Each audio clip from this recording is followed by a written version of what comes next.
We're ready if you are.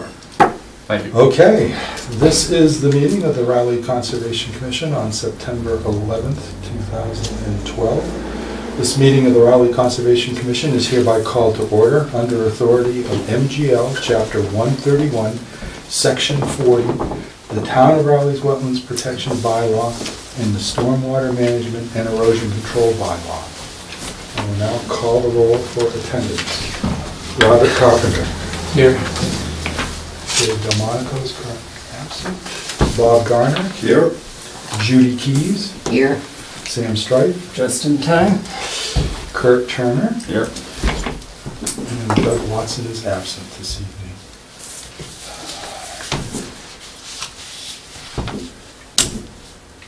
We have a quorum present, and with the consensus of the commission, if they will allow Kurt Turner to serve as acting chair. Any objections? I'd be glad to relinquish. Hearing none, I guess I'm acting chair. We have two sets of minutes I hope to go through tonight. May I request before starting the minutes, I have some Payroll? some vendor bills. Okay, let's get those out of the way. Reimbursement. Well, everyone else can be rapid. Okay, we will involve some participation from everyone. First is a request for reimbursement for my cell phone service.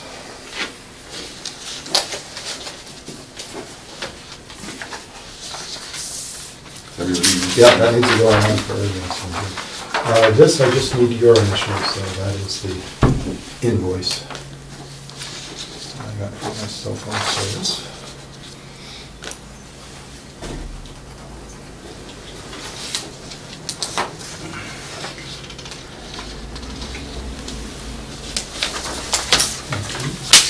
The second request for reimbursement is for postage used in mailing permits and other Wetlands Protection Act correspondence.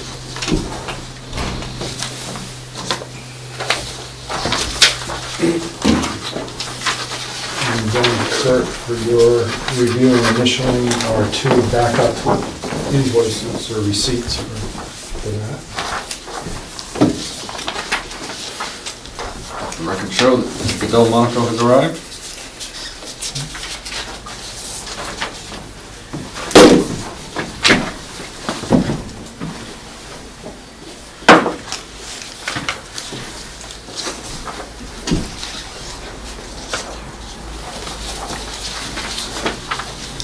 And then finally, a request for reimbursement for locks and keys that go to the two kiosks, one at Hunsley Hills and one at Boxford Road, Pingree Farm Conservation Area.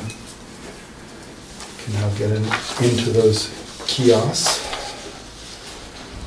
And I have put the Board of Health warning about ticks being in the area, which was one of the reasons when I wanted to get access to those kiosks. And this is the receipt, if you could just initial that for the monies for the keys and padlocks.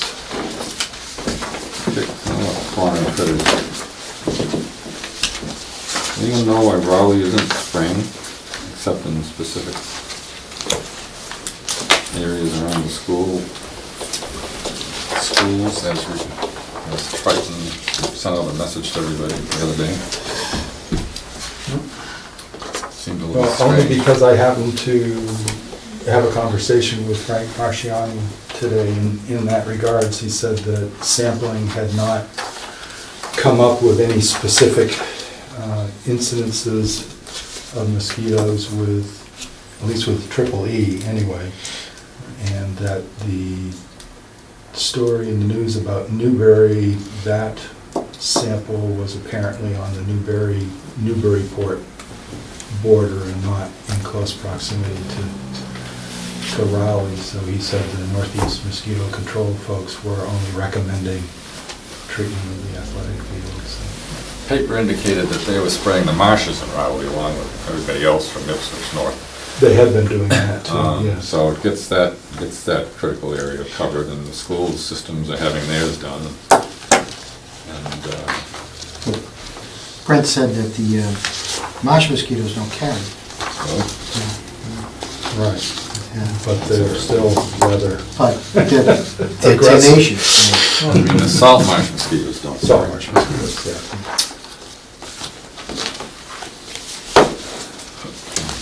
Thank you, that takes care of, Okay, we can move on to the minutes? yes. All right. Let's do the November 16th minutes first, please. Has everybody read them? Didn't see anything. All right. It looks fine. I have a couple of things I just want to mention, Brent. Oh, certainly. This This applies to all minutes. Yep. I think if nobody is here, we should say none, instead of just leaving absent blank, because a non-in-the-know reader. Oh, you're talking about at the top of the page? Yes, Oh. might assume that something was forgotten and just didn't get in here, so I think it's best to say none if there is none, and you've covered the, Okay. as a general principle. You want a placeholder there, in other words? Yes. Yep. And, Something that shows that we didn't just miss it. the second thing is that going down to the first item, the continued request for John Dunn, where at the end of it, it says Strife made a motion to continue. I noticed that throughout the minutes, the language is made a motion. A lot of people say I make a motion. As a practical matter, it would save 2 words if you just said Strife moved, and use that every single time, not Strife, but the move. In terms of the minutes, I wouldn't go back and change these, but for future minutes, I would do that. I would recommend it. Okay. And people can save themselves a couple of words if they say I move instead of I make a motion. It's a little redundant. Anyway, just a pet peeve of mine. That's all I had on the first set of minutes. Anybody have anything else? Anybody want to continue reading? Ready for motion? I heard a motion to approve the minutes as discussed. Second? Second. All in favor? Opposed? None? Unanimous. People need some time to read the second set.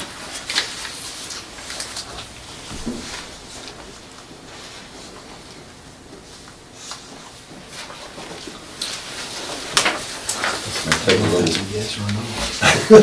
this may take a little longer. I've got several things, Brent, maybe I can keep going over those with you. While other people are reading. On the December 7th minutes.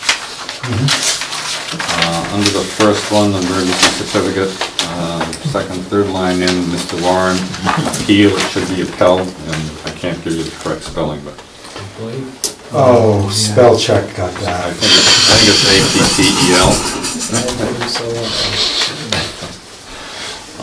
You are 100% correct. Same comments I made at the last set apply here as well, just by way of example. On the second page,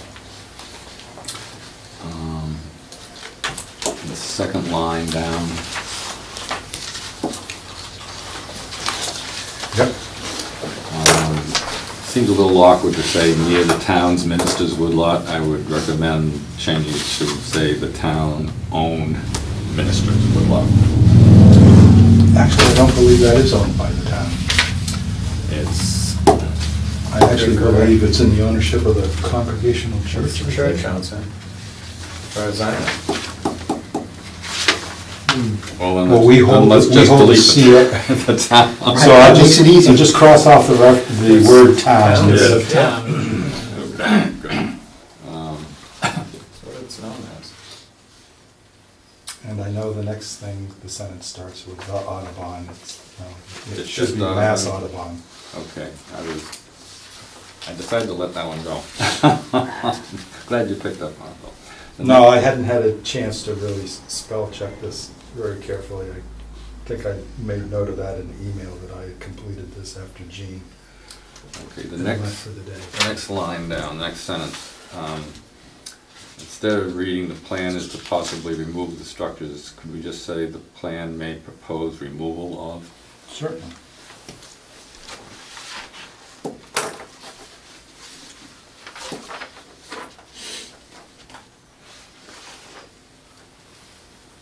Yep. And the next item down, the second line, where it says, Agent Bazelak reviewed the original project plans and related the actual on the ground site conditions. Seemed a little less awkward if you just said reviewed the original project plans and the on-ground site conditions. Delete related the actual on. Or even existing site conditions. It just shortens the verbiage. How about Dave's proposal, that I think would be the most economical, What? related existing Yeah, site just saying. conditions. Existing site conditions. Keep it short, like Dave said. Yes, That that's sounds fine. better. And existing ground site conditions. And the same exact comment on the next item. down. Yep, yep. Okay. Down at the end of the page, the last line, talking about compliance for which a fine was issued. I'd like to have the minutes reflect the amount of the fine. Certainly.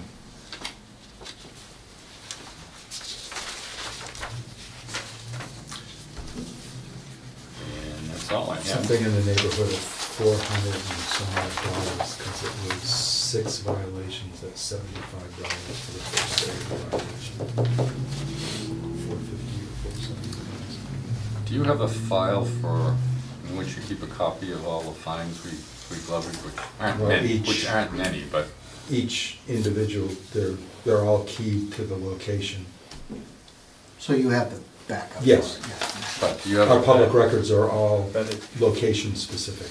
yeah, but there's no specific list of fines Yeah, issued. I'd like to. No. I'd like to have a file maintained for that if you can. We haven't done probably more than 6 or 7 in the last 20 years, and most of them have been in the last 2 or 3 years. So maybe you could have your assistant, maybe start a file, and you probably know. Well, I think I've got Know what to, I they think are. I've got to remember which properties they're connected with, but yeah, I think I can certainly do that. I think it would be helpful in case we ever wanted to see where we were on certain fines as precedent, having precedential value, kind of thing.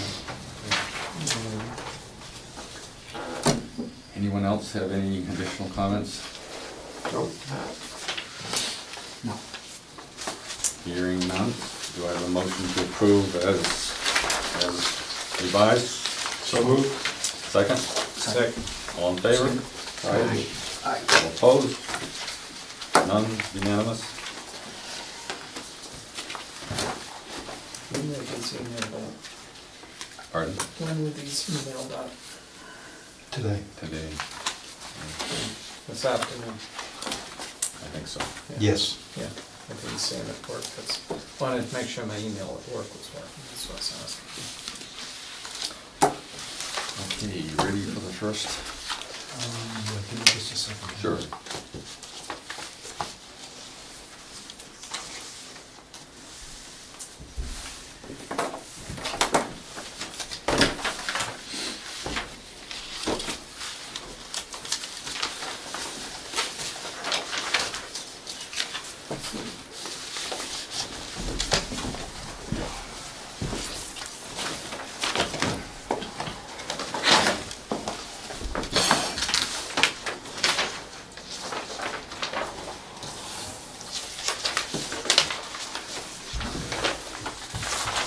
Reading the legal notice.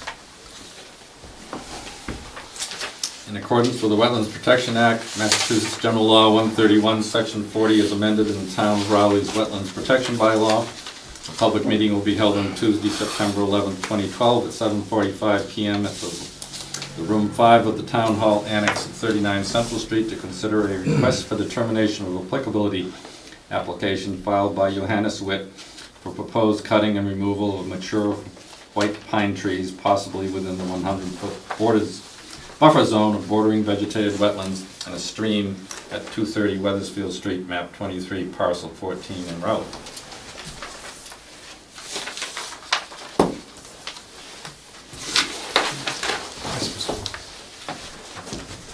Do you have a copy of the ad? Yes. Thank you. Just need proof of it up here. Thank you very much. Right, would you like to summarize where things stand with regard to this? Well, I'd like the applicant first to explain his Okay. proposal to the commission. All right. Good evening, everybody. Mr. Witt, you're on. Our proposal is, we moved to 230 Weathersfield last year after the property was vacant for a few years. And since we've had 7 trees, all white pines have fallen due to winds over the last 12 months, one of which had also hit the house. And after looking around the property, there are a lot more of those trees that is basically circling our property, and the pond and the stream. If you're looking on these maps on the lot plan, we're basically right up to the pond and the stream on the house. And on the other side of the pond, there's a kind of a hill that kind of goes upward, where a lot of these trees show extensive damage. You can see there's the split one that has a hole right down in the middle of it that has been rotting and damage on a lot of these trees. Every tree that had fallen had shown signs of damage from the inside that was burnt up. It was pretty bad on the inside. But we were basically looking to eliminate any of those threats that are within 150 feet of our house that are standing tall, that are the mature white pines. There's only a few trees that we're looking to that are not white pines, that are very close to the property, and I had tried to get one on the picture as well down here. It's kind of the one that's over the house, but it's an oak tree that is hanging over our house, and all day long we hear the acorns hitting the skylights and the roof.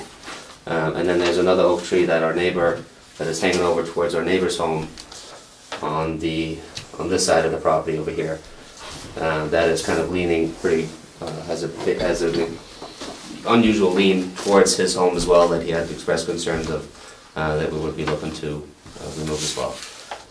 But I noticed in the email, Brent, you had mentioned around 36 trees, so I went around and I think it's closer to around 50 trees than 36 trees after looking and counting the trees that we have reviewed. 36 trees on your lot. On our lot, and I did one around, Not the other two lot, correct, about 50 trees. So I just wanted to make sure that we have the right number on. Well, I wouldn't recommend a set approval unless you presented a lot more detailed information, which I don't think is relevant in this situation. Yeah, it's basically just the white pines that are circling the house. Okay, I'm a little confused. The 50 trees are on his lot, or a combination of the lots? Well, as I commented, just prior to the submittal of this application, they subdivided this property, which is why you're presented with plan tonight. So the filing in the application refers to what is known as 230 Weathersfield Street, which is Lot 1 now. So... And there is no property on Lot 2? Well, there is. I mean, there's no home? There's no occupied structure. Just that garage? There's a garage at this point in time. There are some tall, But there are some trees that in the future, you mentioned, or maybe even subsequent to this, that there might be another application for, but the immediate threat, as conveyed to me, was to the occupied dwelling at this point in time. And the tree removal operation would be rather involved. Are we talking 36 on this? Just Well, don't get hung up in the numbers. Somewhere. Don't get hung up in the There's a numbers. big difference between 36. Well, but the point of the fact is that this dwelling was constructed on a lot amid a mature grove of eastern white pines that have all reached basically the end of their lifespan, and with the help of carpenter ants, all now pose a higher risk than a healthy younger age tree would to this occupied dwelling. And therefore the proposal before the commission tonight is to remove the trees, the mature eastern white pine trees, that all more than likely may potentially have a risk of falling on this structure, either due to ants that are inside them, and there can be absolutely no visible sign outside of the tree that they're infested with carpenter ants. So in this case, basically the operation is to remove the trees that all pose a potential threat to the dwelling. And whether that number is 32, 45, 56, 65, isn't really germane to the request to undertake this cutting operation. There's no stumpage being proposed, no soil disturbance. There is the difference in that trees around the dwelling that can actually be accessed, more than likely by a crane or other thing, will be, instead of just being dropped on the ground, will be removed, and they do have indicated that they would be further cutting and possibly using the wood in one of these separate standalone wood boiler installations that they intend to put in. The trees on the other side of the stream that at this point in time and that the dwelling blocks access to, that are near the stream corridor and within the 100-foot buffer zone of the wetlands and the stream and the pond, if they can't be reached and removed by a crane, the intention is just to drop them and sit them flat on the ground and let them go back into the soil. Just because trying to extract them would be much more involved than getting issues with possible damage and how you would be bridging and getting across that stream wetlands corridor and stuff. This property was formerly owned by Peter Kelly. Oh, yes. I believe so. Yeah, Well, Kelly. Mr. That had the hardware store. Mr. So. Bittner.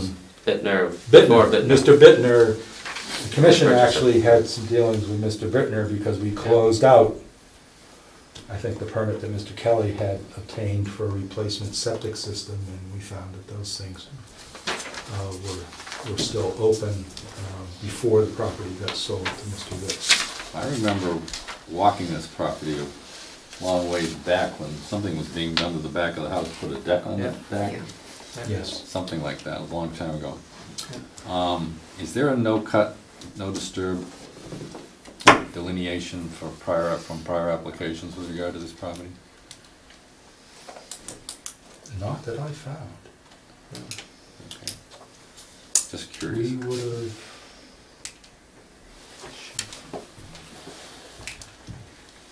We would have talked about that, I think, when we closed out the order for the septic system. I think the only thing I found was about discharging, because what they did was they enclosed what had been, I think, an open porch. I remember the closing out, I wasn't here for the original. Yeah, I think the only condition on that was that the roof runoff had to be collected by gutters and discharged by downspouts. I think it was thinking that the water just sheeting off the roof edge about 20 feet in the air would have churned up the slope that goes down into the pond. And so it was required that gutters and downspouts be put on, but that, I believe, was the only, other than erosion control, I think that was. I don't remember, I just remember the law. Well, I have a vague Yeah. remembrance from working with Mr. Bittner to get it Yeah. closed out and inspecting the property. This application is simply for this lot? Yes or no? Yeah, lot one, Okay. yes. Is it, do you own both of the lots, or? We purchased half the lot from my wife's grandmother, so the grandmother, she owns the other lot, and. Okay, so it's just that lot. And I would assume, other than, well, But I'd assume if anything's going to be done with this lot, the major work on that would be applied for under the application for the building. Right, there is the potential, though, they did, while the lot was still a single lot as opposed to a divided lot, Right. I reviewed it for soil evaluations for the possibility of siting septic system and the 100-foot buffer zone. They did the soil evaluations outside the 100-foot buffer zone. So it So might it's not at all. possible they might not be back before us Yeah. for turning the garage into a habitable structure, which I believe is what the intent is.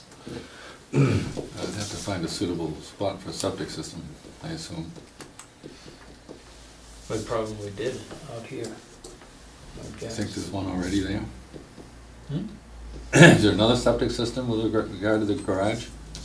no, the garage has no No, septic. they've got to put it in, but they can, They there's stay away from- space outside of the 100 feet. Yes, Yeah. on both sides. You know, brook. you have to cross. Yeah, on But the, My point is that anything we discuss at this point is only for that lot. Unless. Right, and the application Unless is I'm only for misunderstanding. this lot. Yes, okay.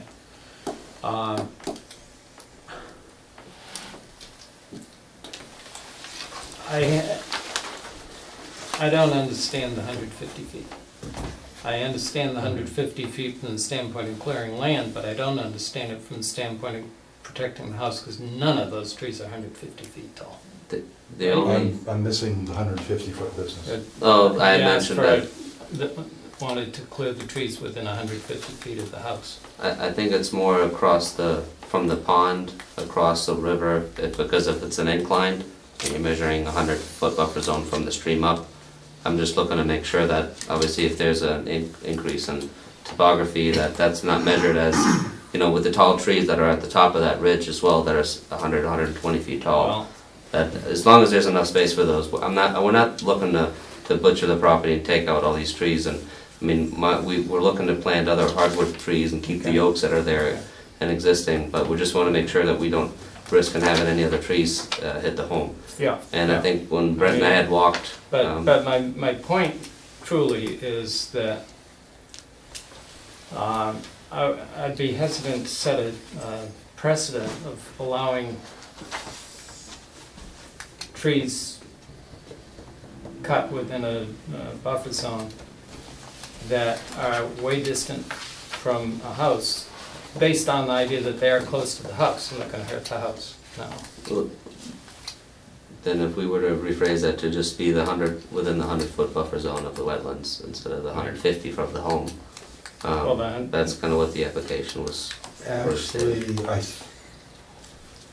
may I try to translate what you're saying? Sure. I think what you're saying is you would like a determination of the trees that have a height sufficient that they could potentially hit the dwelling yeah. if they fell over, and that only those trees be marked for cutting, based on what their actual height is Have a and potential. and their proximity Yes, from yes. whatever point of the structure they Right. might reach if they fell over in that direction.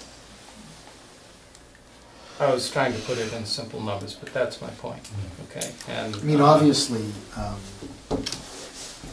you're not gonna want, even if the tree doesn't hit the house, it's gonna hit, you know, the proximity of the house where there might be some structure or, you know, kitty things or a garden or something like that. I mean, I understand exactly where you're coming from because I live not far from here in a wooded area. And all the trees are within 15 feet of the house, you know, and they're all white pines.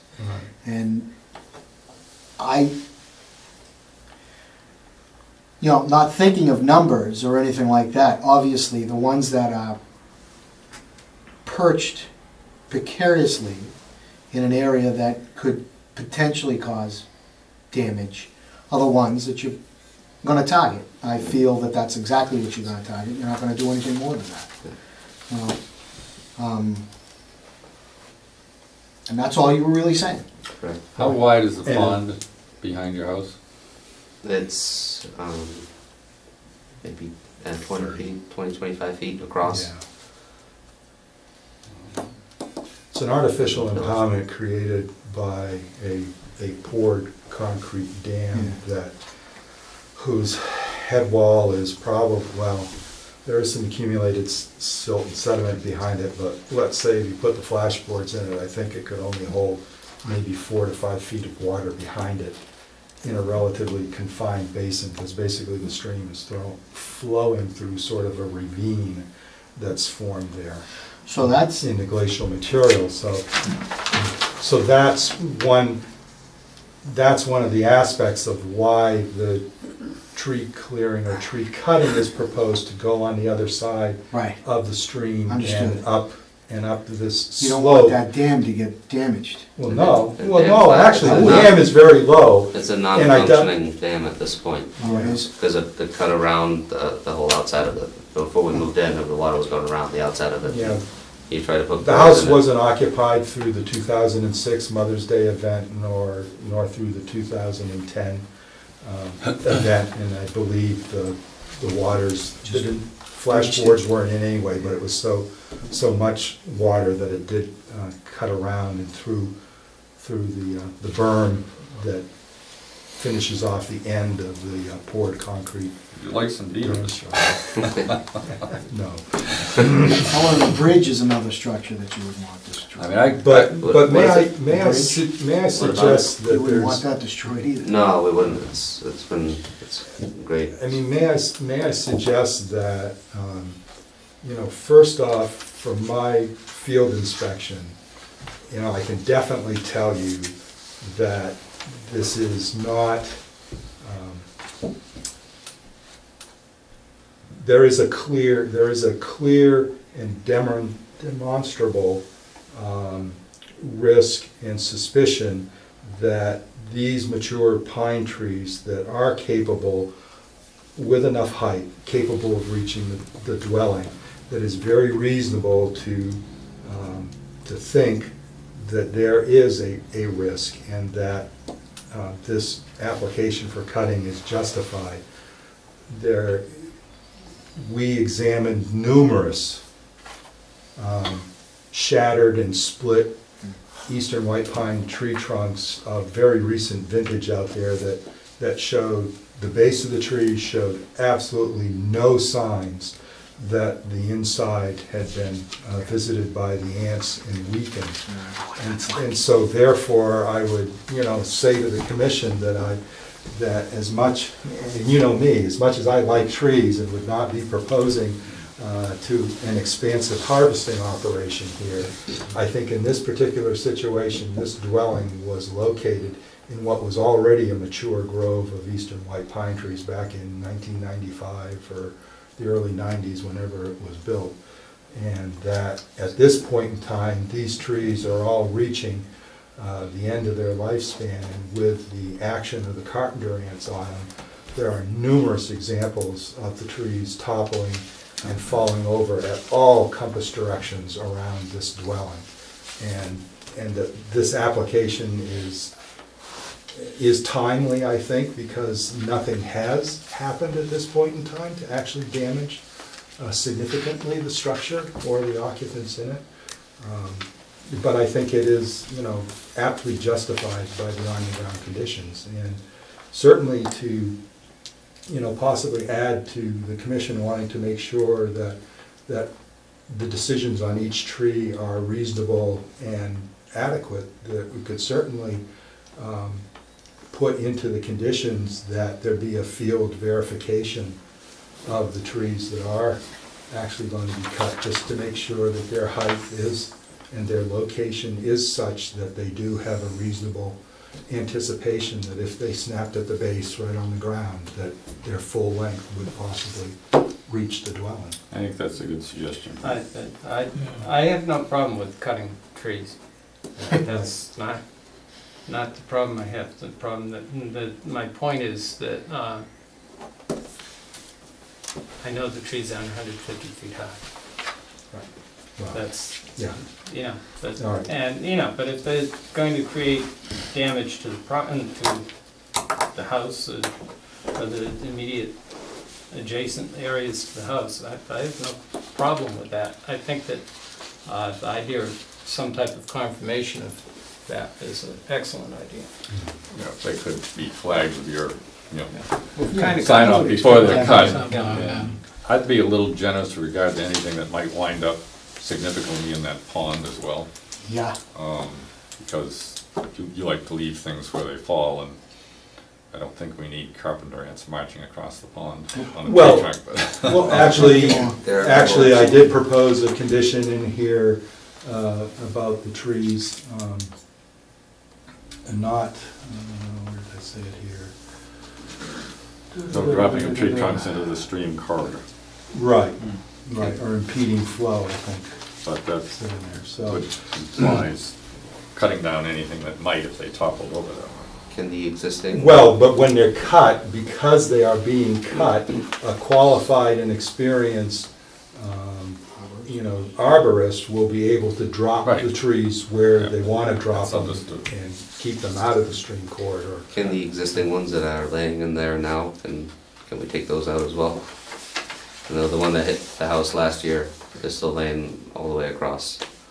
Well, it's a corridor for carpenter ants to get into the house, so it's my personal feeling Well, is. we might cut it and allow it to make in-ground contact as long as but the problem is dragging tree trunks out of the stream Yeah, that's- corridor is just gonna cause more damage Yeah, we're gonna try that. and Hopefully, I think dislodge the that, soil, so. that one I think is close enough for the crane, hopefully, to Yeah, get to you've at least got the it. Yeah, pond. if they can You've Yeah. got a crane. back it up, I guess, Yeah. supposedly that wouldn't be a problem. Well, it It's just a sounds- dragon is the And the problem. crane would be on the other side of the property, on the house, and it would have to reach over the house to be able to get to it. Otherwise, we can't take it down the left or the right. There's limited access to that whole area on the other side of the property, so. Judy Kirk. Hopefully it's not irrelevant, but the carpenter ants, if they're an issue, maybe I just need some education. Are they gonna continue to chew on the trees that are taken down? Or are they gonna seek new trees? What happens? Is it an issue that needs to be dealt with, If they their attack presence? board lumber in homes, they'll certainly continue to munch on those tree Is there trunks. any opportunity to try to eradicate while you're at it? Well, Or is that a fruitless adventure? I think that's actually a good reason to leave some of the tree trunks out on the ground to give them some. Presumably, they'll just continue to work on Yeah, the ones they have, okay. I mean, You're they're not just, gonna get rid of them. yeah, you're not gonna get rid of them, they're just part of the recycling system out Okay. there anyway. All right, what are you looking for, Brent, in terms of the motion here? Well, Certainly applicable with negative conditions, or? yes, a negative determination, I mean, here again, with the conditions and the further addition that will engage in a field verification of the individual trees to make sure that they're, meet the criteria for posing a risk to the structure, that, yes, a negative determination, option number 3 with conditions and the one verbal amended condition that we just added.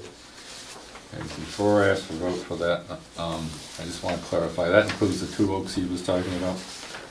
Okay, Yeah. are everybody comfortable with that? You should request whether there's anyone here in the audience who wishes to comment on this. Anybody want to speak, have any thoughts, opinions, views?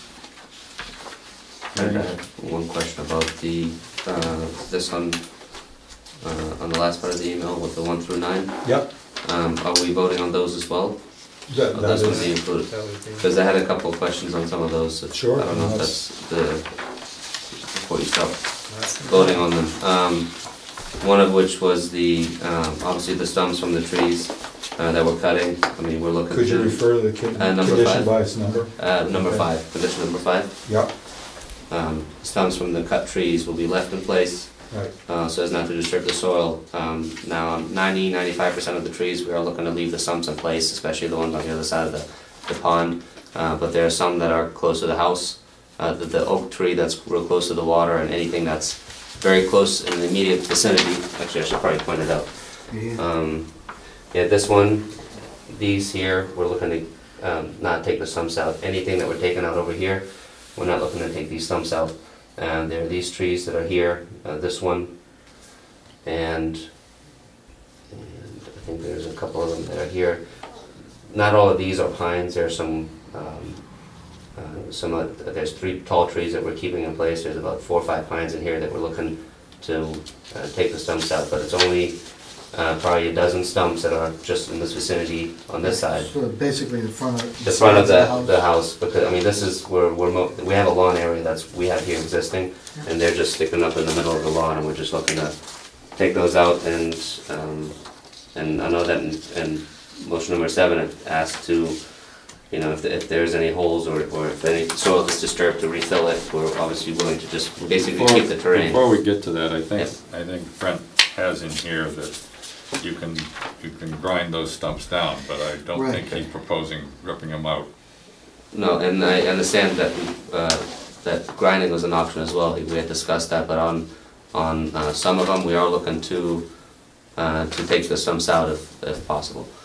On some of the ones, so that we at least have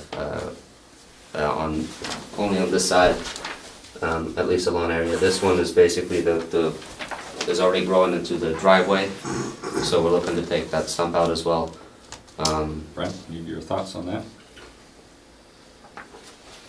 Well, what's the criteria we can use to evaluate which stumps you want to remove? Are those stumps only on level ground and over 50 feet away from the stream?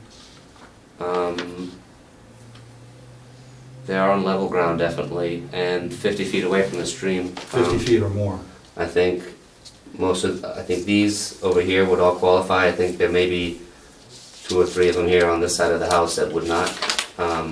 But I believe this, because the stream cuts back, that these would qualify up here, but it's again just the ones over there. So I'd have to, maybe 2 or 3 stumps within 50 feet, but I think all of those other ones would be outside of the 50 feet instead of the 100 feet. Since we're field verifying the trees, I think it would be helpful if we amended that to include field verification and approval of what stumps you feel could be removed. Right, but I'm looking for guidance in the criteria I should use in order to figure out. If you asked me where I wouldn't want the stumps to be taken out, that would be on the slope going down to the stream, Yeah. which is why I suggested the level terrain. So there's possible we'll have Flat in proximity. I to think that's talk about some of those ones on the northern side, the Okay. northeastern side, to make sure that they're in an area that isn't going to dislodge and be destabilizing the slope. I understand. Okay. You can grind the stumps below grade, Right. so that, you know, lawn will, you can mulch over that or grass over that, so you Okay. Sometimes pulling them out is not advantageous. Okay. It's easier, it's smaller, it's more compact, just grind them down, 6 inches or something like that, and you just fill it back in. Okay. Costs a little more money maybe. Yeah. You've had No, an with issue. the amount of trees as well, that's one of the factors, obviously, Yes. they're gonna look to see. The other thing is you probably, after 3 or 4 years, may need to fill in those hollows and top them off with more topsoil. And we would definitely do that as Those well. roots will rot out. Right. Yeah. You got a question about 7? Well, 7 was that, I mean, the way that had sounded as that if we did, obviously disturb the soil to a point where there's that hole or so that we would have to refill it up, that's obviously what we would, I'm agreeing to it, that I would definitely do that Okay. on the stumps that we would pull out or grind down, that we would fill those back Well, up. and this is also put in there for those unexpected situations, like when they cut the 18-inch diameter tree trunk at 30 feet up in the air, and the thing goes down Drops. straight and puts a hole the size of a garbage can in the ground. Yeah, no. That's For the sake of the my 4 kids. unanticipated drops and moves. For the sake of the kids, I wouldn't want that whole thing. Any other Well, right, questions? but the hole could be on the other side of the stream where we wouldn't necessarily want it. Okay, as long as we have that on the record, that we would take a look at those, have a stipulation in there in Yes. regards to the sumps being removed. That's- Okay, so Appreciate it. glad you brought those up. Ready for motion? Do we have a motion in line with what Brent was saying with regard to the things we discussed and the oral amendments to We the... have two edits now, in addition, and edit to the proposed special conditions. And one more question, the spill containment kit, I wasn't familiar with that, I just wanted to, Whatever company you hire that has equipment will be familiar with that. Okay. And you just need to make sure that they have that on site. Right. That's if they have any of their hydraulic hoses, spring leak, or anything else, that's absorbent material, You might want to ask them yeah. when you're vetting the Okay. contract. They probably will not be surprised at you asking that question, and they Okay. probably may even comment that their insurance carrier already requires them to have that Okay. with them, so. Okay, do I hear a So motion? moved, as amended. Second? Second. All in favor? I, Opposed? None? Passed unanimously.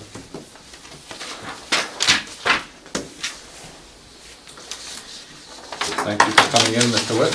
thank you very much. Do you need to do business Well- before you leave? I've got to, yeah, we make some revisions and some edits, that I'll have to change the documentation, so I'll be mailing it to them instead of mailing it. Okay. Okay. That's great. Thank you. Thank you.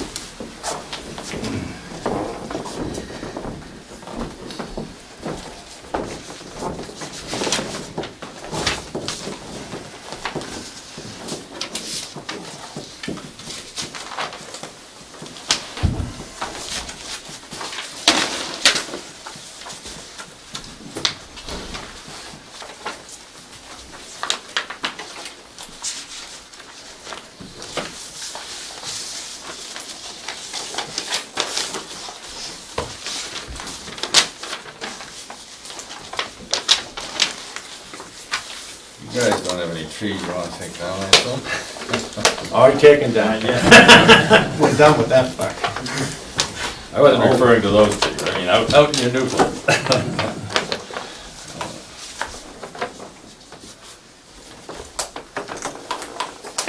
How's it looking out there? Looking good, I think. Gonna make the first concrete pour this week, before Friday. Yeah. Going well. I think everything's going good with the butters and, Yep, no complaints. so, good start.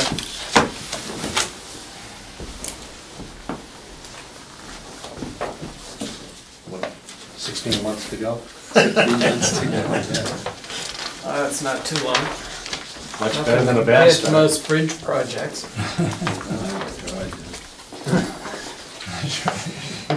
The next item on the agenda is a project change by modification or amendment of the order of conditions for land off Pingree Farm Road, map 4, parcel 12, lot 1, and 129 Boxford Road, map 5, parcel 76, Rowley Water Department, owned by the town of Rowley.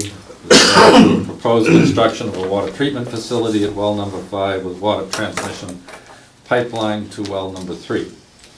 And we have representatives of the water department and the engineering firm here tonight. And if you could introduce yourself to the audience. John Resner, the water superintendent. William Nunnery with Western Sampson Engineers, you. engineer of record for the project.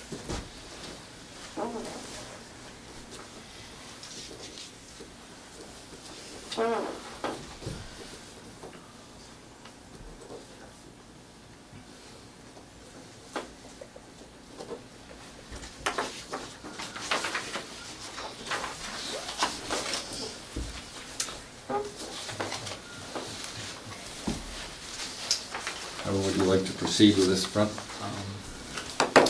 Maybe, Well, just for the commission's edification, there is an issued order of conditions as well as an issued stormwater management and erosion control bylaw permit governing the activities at land off of Pingree Farm Road, which is the construction of a water filtration plant and the installation of a transmission line connecting wellfield number 3 to wellfield number 5 and to the plant.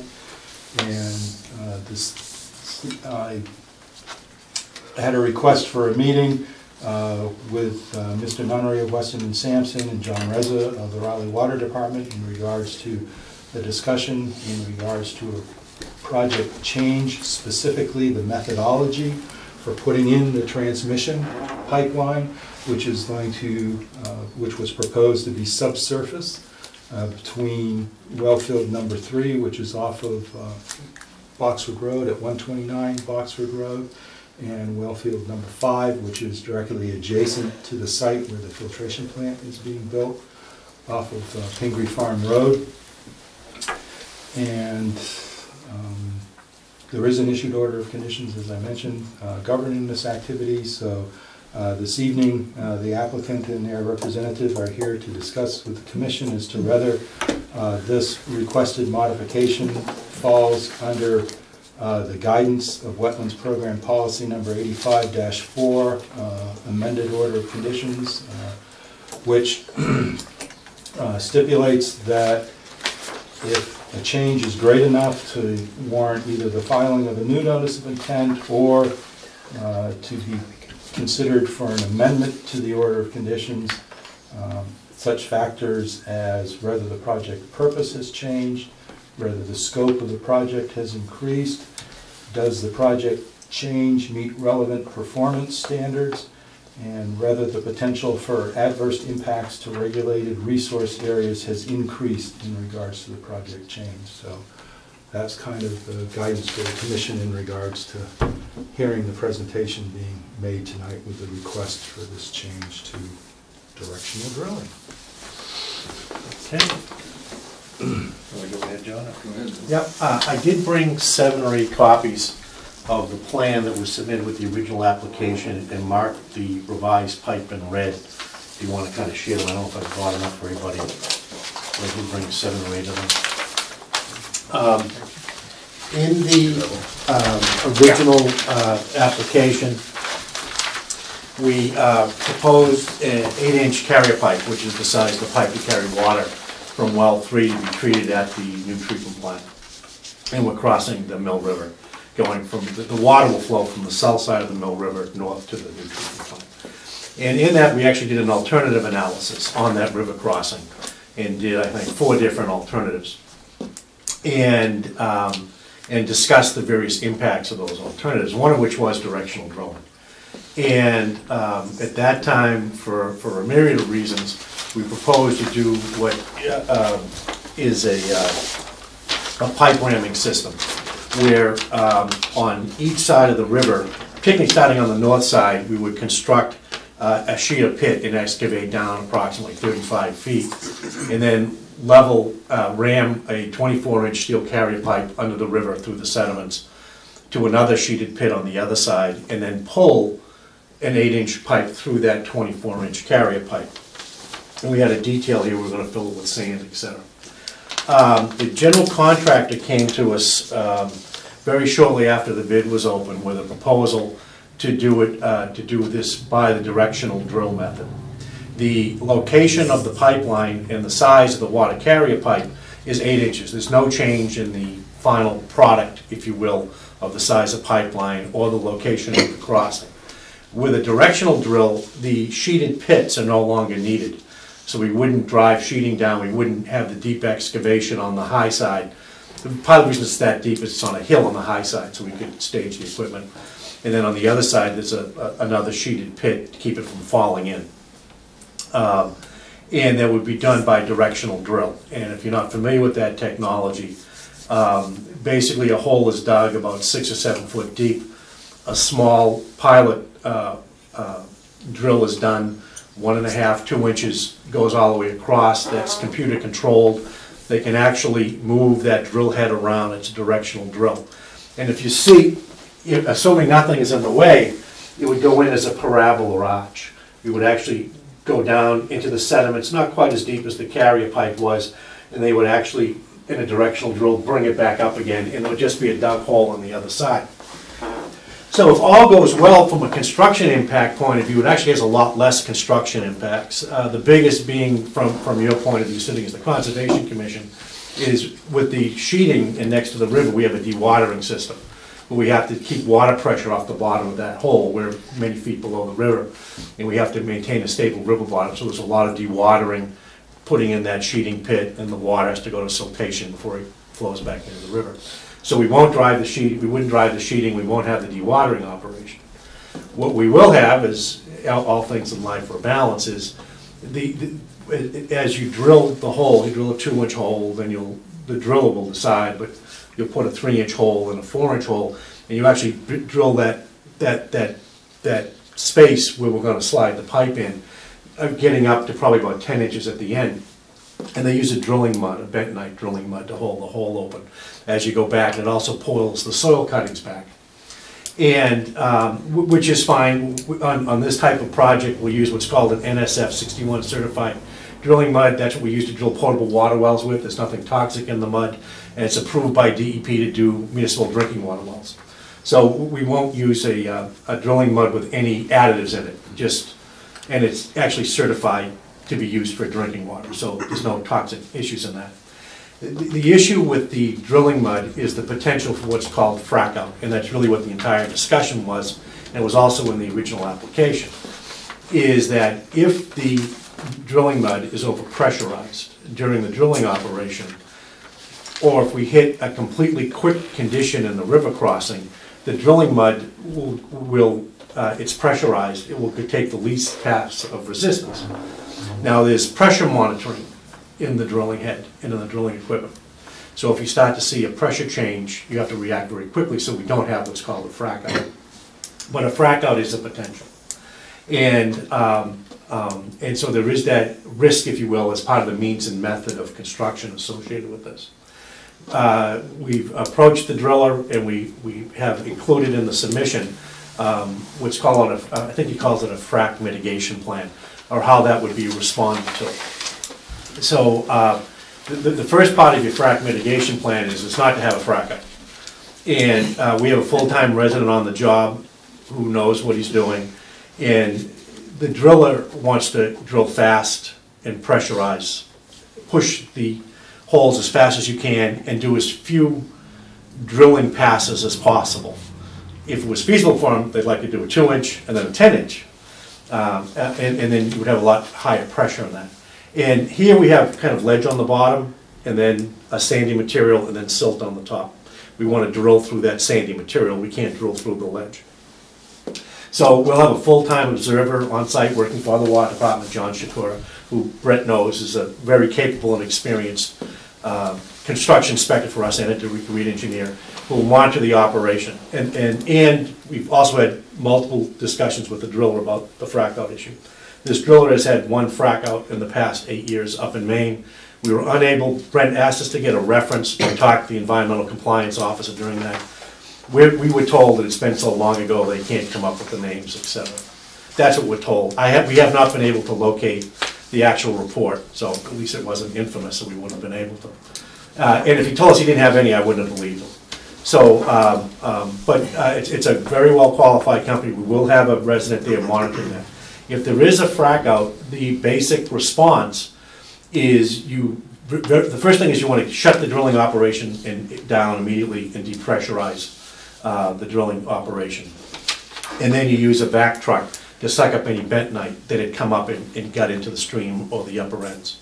And then that material is removed with a vacuum truck. The material out here is a very loose, muddy silt that we're worried about, in the areas we're worried about for the frack out. And then you contain it, then you actually pull the drill back, and then you drill in a different direction. We'll take and swing 6, 8, 10 feet around to the side and get to an area where we wouldn't have a frack out. Probably at that point have to do some geotech investigations to confirm that. In fact, I'm sure we would, if that occurrence would happen, so we can continue on. Same thing happens if you happen to hit a boulder in midstream. If you hit a rock, like with the 2-inch pilot, you pull back, and we actually drive the drilling right around it, and then go from there.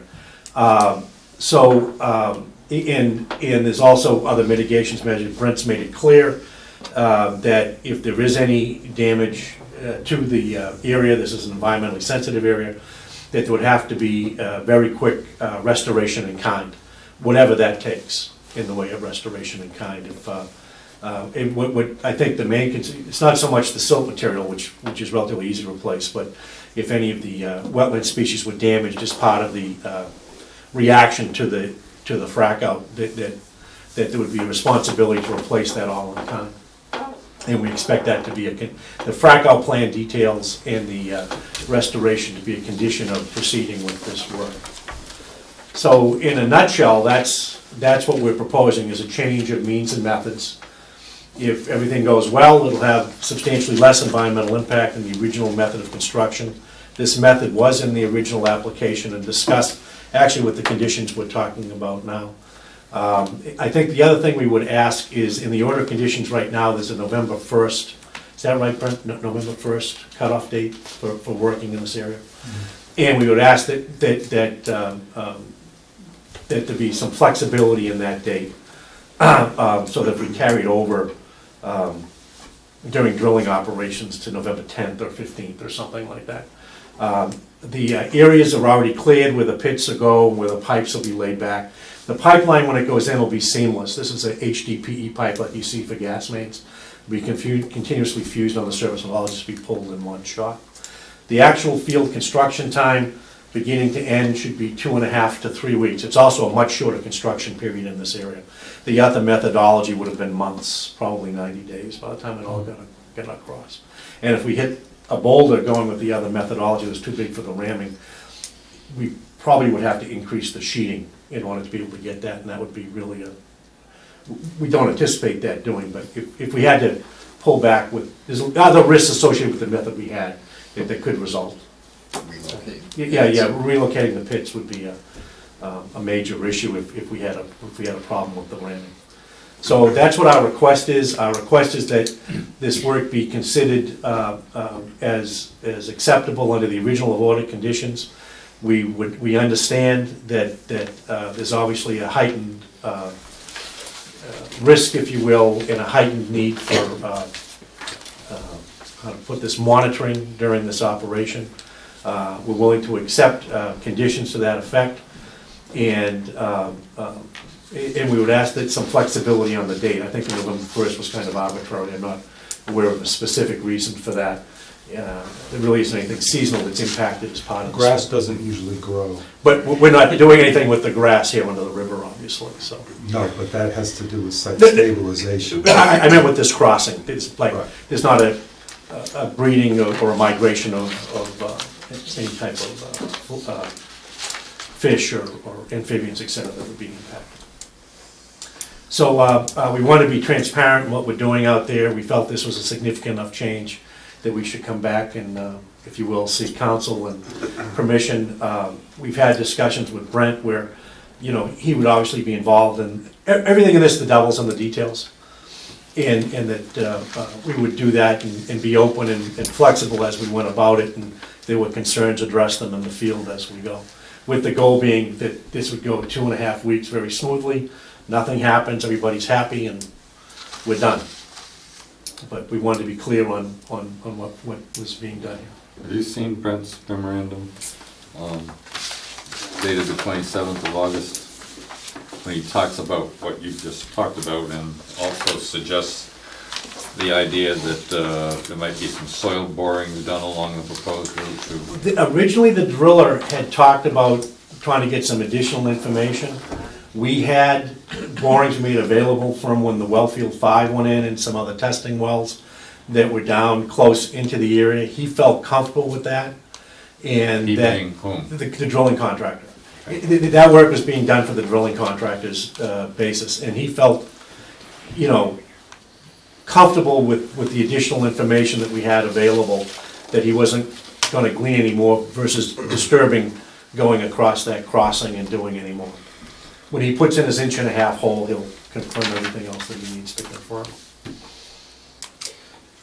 Can I ask Actually, well, if I may, just to address the chairman's question, if I may, to Mr. Nunnery, which Mr. Nunnery didn't specifically answer, and I can cut him off in the past by telling him that the August, I think it was actually August 27th or whatever, I don't have the send date on it, but that communication that was just copied to the commissioners was an internal communication to the commissioners in regards to this project, where I provided a summary of discussions and communications back and forth that had already occurred. So in regards to the specific email, it was not forwarded to the water department or to Weston and Sampson or Mr. Nunnery, but that's because it was a summary to the commissioners in regards to discussions and communications that had already occurred, as well as advising the commissioners specifically on the contents of Wetlands Program Policy 85-4. Just to make sure that it's clear. But yes, we did have a discussion, and I'm sorry, Commissioner. That's fine. Garner. You well said. I just have a couple questions Sure. as to how we got to this new procedure. The design plans obviously was for a jacking pit. Correct. To dig a jacking pit and jack the pipe across the wet area. Was that a separate bid item, or was it part of a lump sum for the workshop? I'll tell you exactly how it did. It was part of the lump sum. It was? Okay. It was, and the reason it went jacking pit is we requested permission to do borings across the river, and we were unable to obtain them, and Weston and Sampson wasn't willing to take on the liability of doing a directional drill. We now had a proposal from the general contractor who's willing to take on that liability with the information that's there.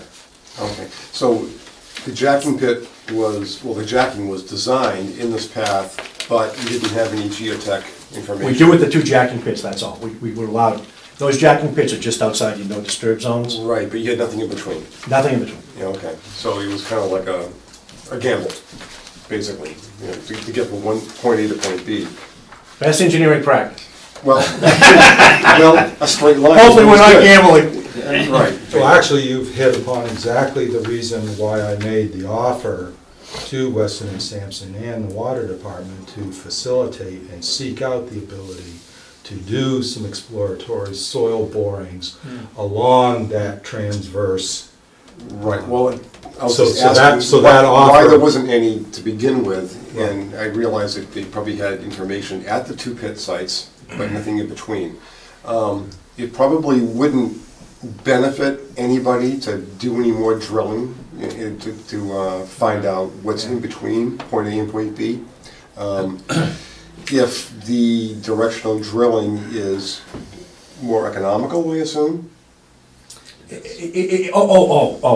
Yes. Yeah, than the jacking Oh, operation. yeah, absolutely. Very Yes. much so. Okay. Yes. Okay, so it's a change order, and the contractor is going to get a credit. Probably. The Raleigh, town of Raleigh's gonna get it. That's what I mean, so it's going to be a cheaper operation. Absolutely right. Okay. So I don't think there's going to be a benefit for additional soil exploration in between the two sites, especially if it's going to be this new procedure, which is going to Well, be... I was just stating that the offer was made, and now the information is that they've declined. They've declined to do that.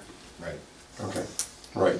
So that offer was only made because under the Wetlands Protection Act, there is regulatory support for doing minimal invasive,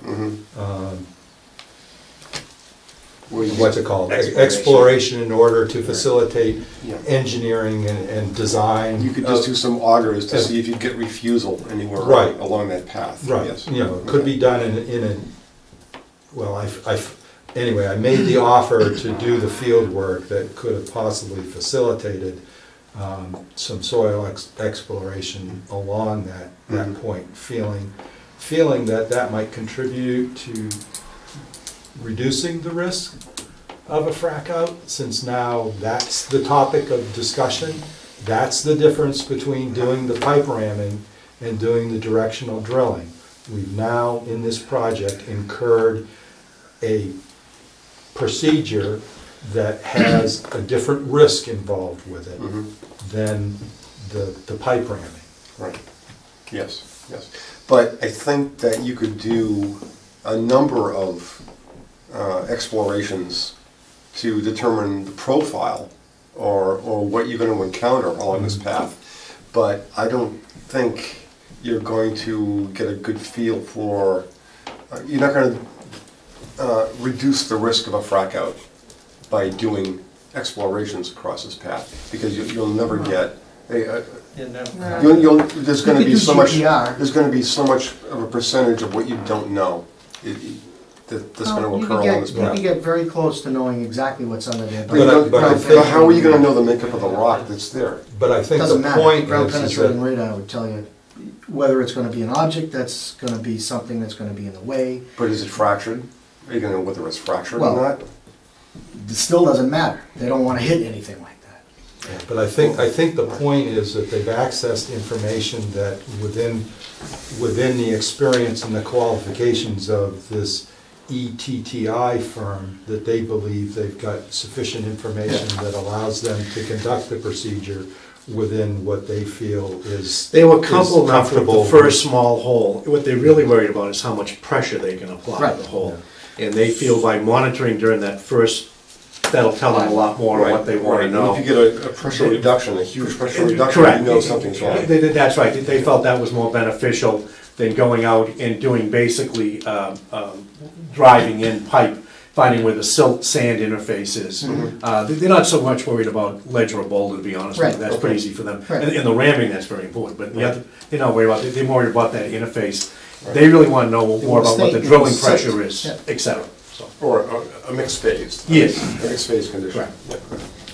So, that leads to a couple of questions. Do you know the depth of the parabolic, its closest point to the channel of the river? I think it's, Looks like it's 8.6 feet. yeah, and we did survey, 6 inches. those are good numbers, and they'll actually be slightly, Higher. no, I was gonna say, in the deeper part of the river, they might be slightly deeper. When we had the surveyors, we actually made them go out with rods, and they actually waded across, so that's a good bottom. As it was at the date of survey. Yeah, yeah. That's a good bottom, but it's 8 feet plus. Okay, And they can go deeper, they can't go shallower. right, right. So if the Understood. pressures are off, they could end up being 10 feet under, or 12. They can go deeper, but they can't go shallow. Do you know when this is proposed, well, you must know when this is proposed, as far as the level of the river? Is the level of the river gonna be at a high stage or a low stage during the? Well, it's gonna be in October, it'll be whatever it'll be. All right. The reason I say that is because at a higher stage, there's more pressure that could potentially keep a blowout from That's happening. right. Yes, that's Right, so that's very important to this operation. I've had many blowouts myself, so I know exactly what I'm talking about. You, That brings- assume no water. well, that's my problem, you know. That brings me to another question, which is basically when you said the frac truck is gonna be available for any blowouts or anything like that, what happens if the blowout's in the middle of the river at its, There's a 250-foot long hose, and they send out people with waders and okay, floating booms, and we do the because best it's a we can. 300-foot expanse, or, You're right, and he says the hose was 250 feet on the truck. We've got an 800 vac unit on one side and a mobile 1,800 gallon unit with a 250-foot hose. Yeah, on the other. what isn't expressed, because they did not revise the plan, is that I made the statement to them that they should arrange for two Trucks. vac Yeah. trucks to be available, Very because good. I was concerned about the two different locations Yeah. and the fact that when you're trying to access wherever the blowout might be, you didn't want to get into a situation where coming at it from one direction right, chose Choose- to be a challenge, whereas Right. coming at it from the Choose other up direction. vital time you could, when you need could to. get to it, yeah, Understood. especially driving around that kind of circuitous route to get over to the other side would waste too much time. So they agreed to have two trucks, to have a truck on site and then a truck on call that would be able to respond. I think it was told 15 minutes. I believe at this point, we have an 800 gallon fixed vac unit, and we have a mobile unit that'll be on the other side. So we'll have two, one's 1,800 gallon, I think the other one's 800. So we have that ability to go from both sides. And we'll have one on call. How long will the whole operation take?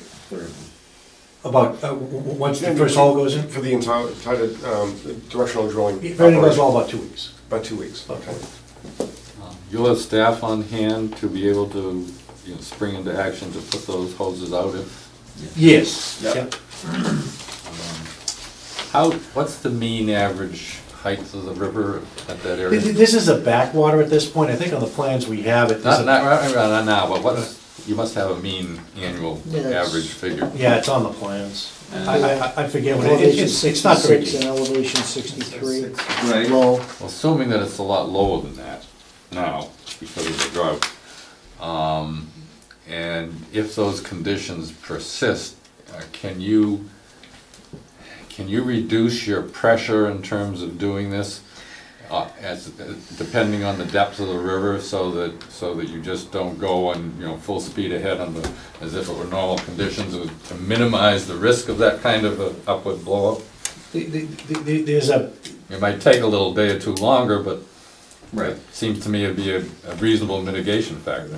we want particularly on the first pass, while we're doing things, to the pressure to be as low as possible, regardless of the river conditions. And that we've also talking about doing multiple passes, so we're not trying to push it high, and to watch those pressures. So, you know, I think that those are all valid points. We've had multiple discussions about watching, you know, the drilling mud pressure as it goes. Right. So, you know, and it'll be as it is. This is, like I said, the downstream bridge at 133, the water backs up here. There's actually standing water, very slow moving in this whole area. And there's a large area of just loose, black gumbo type, very light material across a lot of it, which is where most of the crossing will be done. So it's saturated. Yes. I mean, it doesn't take a lot of water to back up into the area, you know. The other thing is we'll work with the water department is actually shutting down probably Wellfield 5 during this operation. Right. Just as a precaution during drilling, during the day anyways. Yep. During drilling. So instead of withdrawing water from the banks of the river where we're at, we'll mitigate that. Yep. So it's for the same thing. We don't want to give a path towards the town wells either. Yeah. Right. They're much farther away, but the same way. So we'll actually be relieving some of the pressure on the river itself during it. Okay. How is the driller, so it's gonna take 2 weeks to drill, That's what he's indicated to us. right? How is he planning to keep the hole open? With Benton. Right, but during the times that it's not being drilled? Is it gonna be a 24-hour operation?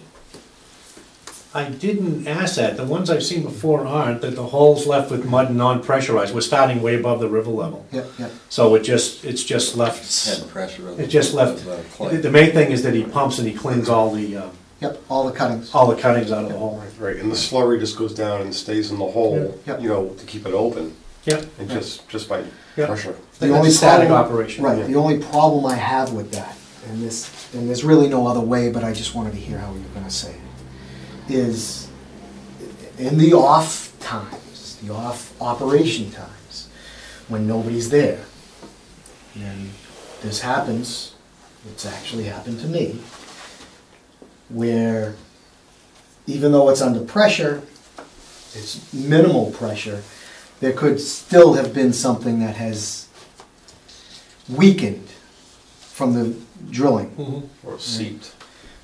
Yeah, Mhm. even worse, actually, Mhm. you know. And a blowout would occur, not necessarily a blowout, but a cave in, Blow in. yeah. You know, the bentonite should potentially stop something like that, but have you even thought of anything like that?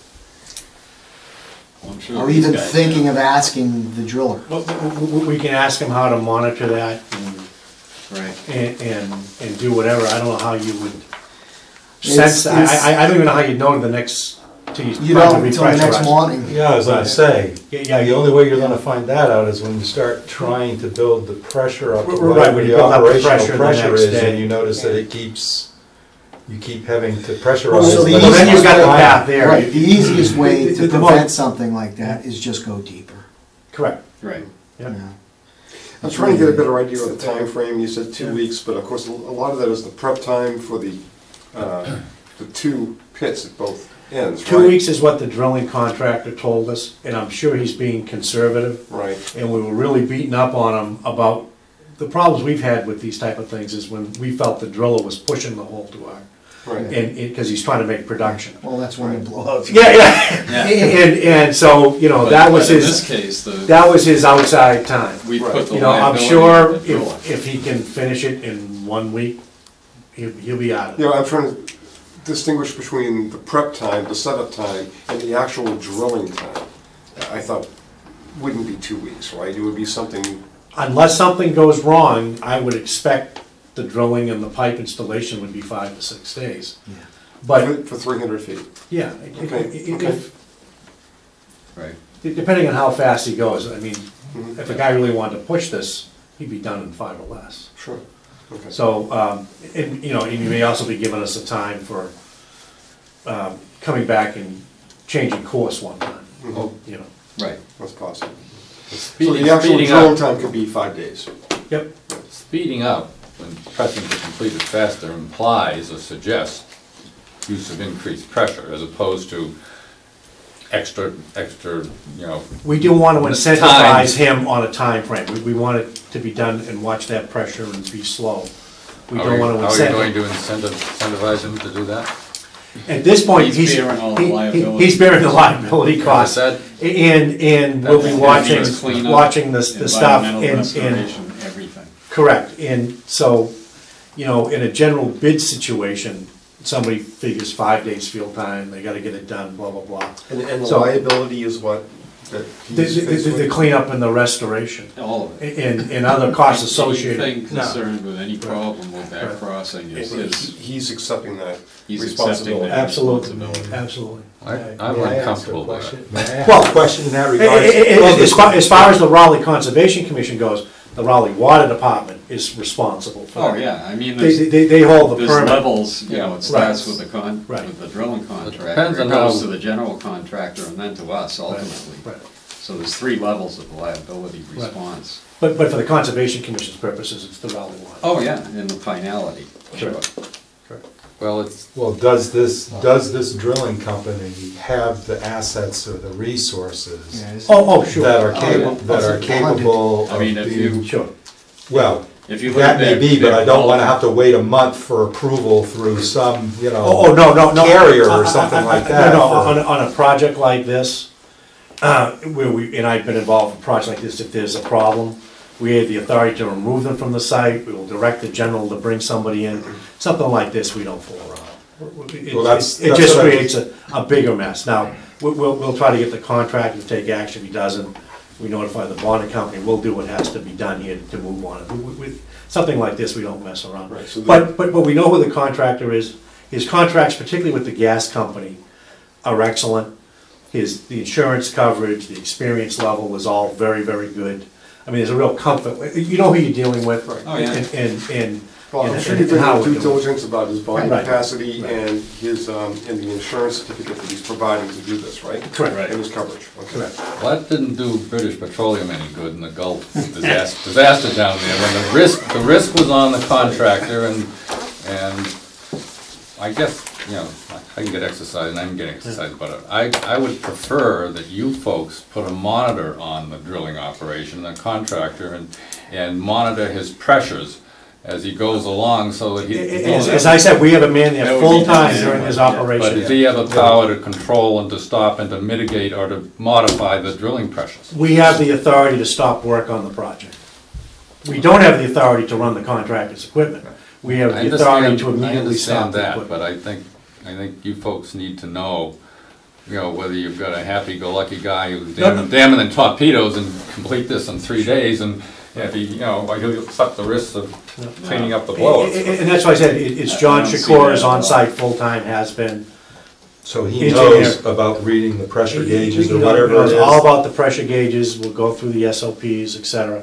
Yeah. And if there's any risk at all, I'll bring a geotech out, Mark or Scott, and I'll bring the geotech engineer out if there's any indication of an issue. Well, one of the questions I wanted to ask, has there been a geologist on the project? Yes, with us, yes. All right. Mark Bench, the geologist on record, sure. So he's seen the subsurface Yep, conditions. yep. And you have a good understanding of where it turns from silt to sand and stuff like that, and you're trying to, at what elevation? We have an idea, we do Yeah. not know exactly. A good understanding, Correct. you know. They have information at the start and stop area. Yeah, Well, yeah. and also some Well, other there's also stuff from the information monitoring from wells. when the fields were developed. A little bit further There's a down. lot more exploratory work. Yeah, Yeah, the place when is the- filled with holes. Yeah. You know, yeah, and get an idea. but And there was just some don't monitoring cross places put in the muck further downstream from us, them. Yeah, so we have a little bit better idea there where it transitions. yeah. And, but it's like you said, unless you drill every 5 feet, you don't know what's No, there. you're not gonna. Right. You can do all the borings in the world and you'll really No. never know. Does- You can't pin it exactly. Yeah. I mean, you could do GPR, but that's gonna. And the other part, Weston Sampson's been the engineer of record for other directional drill work. People know the technology. And like I said, if it looks dicey at all, we'll bring out we'll bring out Mark, the geologist, full-time, he's out of here in PV, we'll just bring him on full-time if we get into something dicey. Okay, any other questions before we move on to some of the other issues here?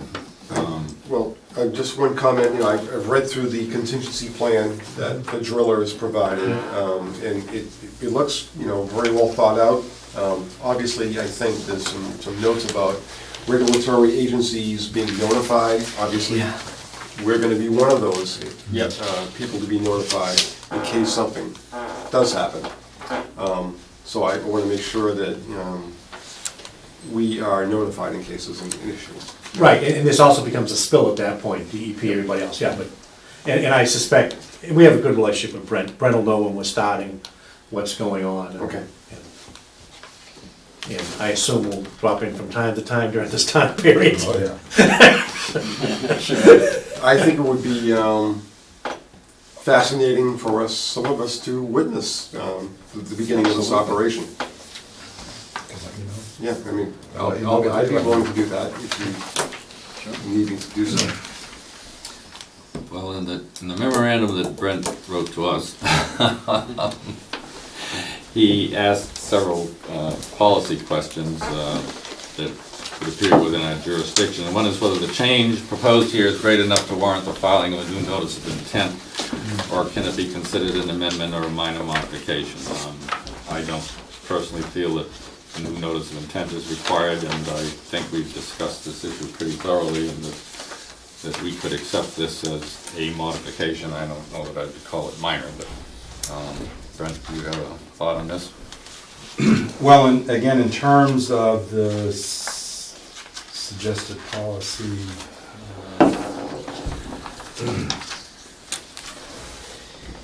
because this was already discussed in the original submittal, it's not changing the scope of the project.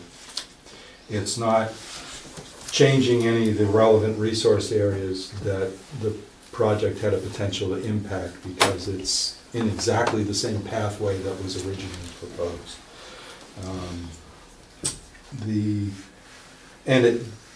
It of course does have a potential for adverse impacts, but the pipe ramming had a potential for adverse impacts, just of a slightly different nature, Yes. due to the fact that it was a physically a different process on it. So if the commission asked me, as the staff person who's evaluated this, whether the issued order of conditions covers this proposed project change, I would answer in the affirmative, yes. Because at all points in times, no matter what happens out on that site, anything that happens outside of the limit of work, which in a sense this has the potential to do that because it is outside the erosion control line, which is our limit of work. We always have the capability, if there's an impact, a negative impact to regulated wetland resource areas, to take jurisdictional action and to issue an enforcement order to proscribe immediate replication or restoration or whatever, mitigating action be taken immediately. So it seems that the issued permit, if the commissioners are satisfied, and you've had some very good pointed questions here, that, in my opinion, the issued order of conditions would allow this activity, does govern this activity, and that it's just a minor project change that doesn't need amending or a new notice of intent filing.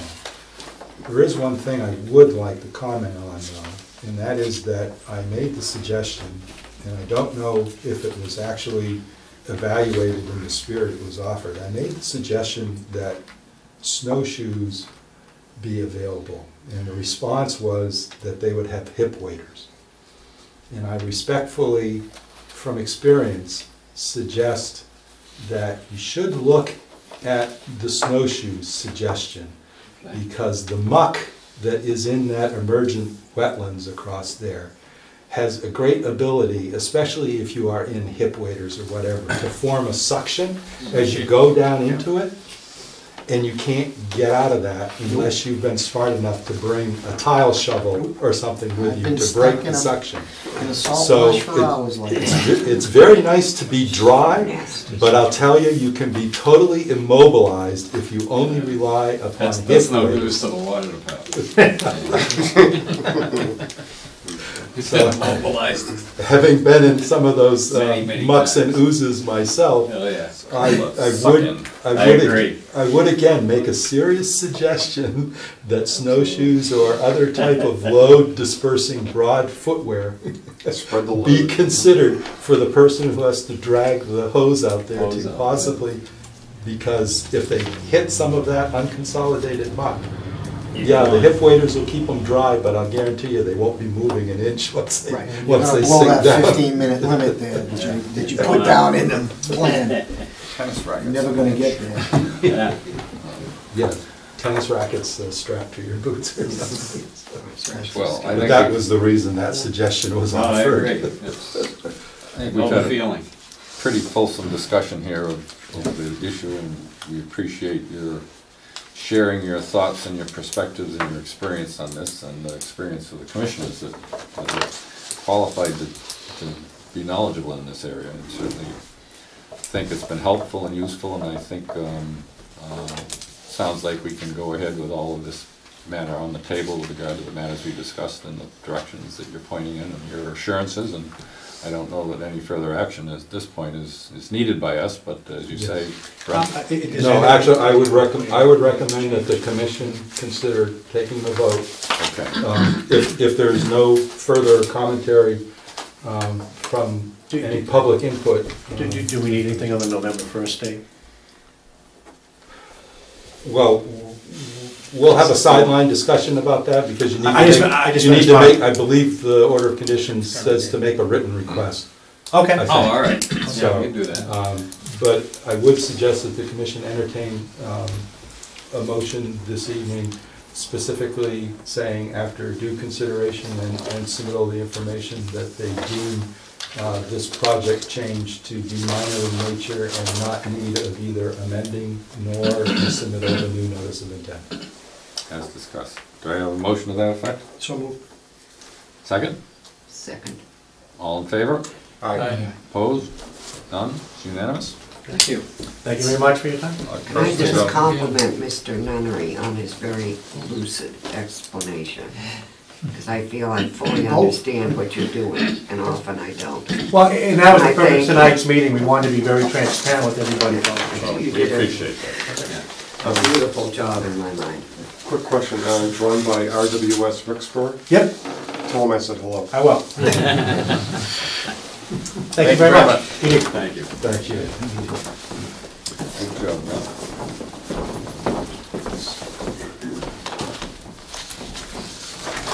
Now it's cookie time. Okay, Tom. It's that time. Cookie monster. That's the one I wanted.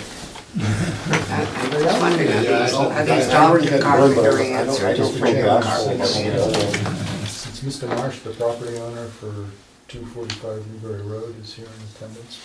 We'll consider that agenda. Oh, it was only a straight hole. Well, the 8:15 agenda item, Then they could use a Casey. continuance has been requested, but right? It's a crapshoot. Well, it's an administrative enforcement action, Just so the don't- commission I had actually to doesn't contain need myself because to take any type of A action, lot of just aspects of allow it to colonoscopy be going on there. brought before them at the next meeting, Okay. because it is administrative. So we don't have There's to- no legal And that's not advertising, it's not a straight public line. hearing. I had Crap All right. sheet thing didn't help. Okay, yeah, right. a cave No, it's right next to the road that will undermine the road. Well, some of us were going Oh, up. sure.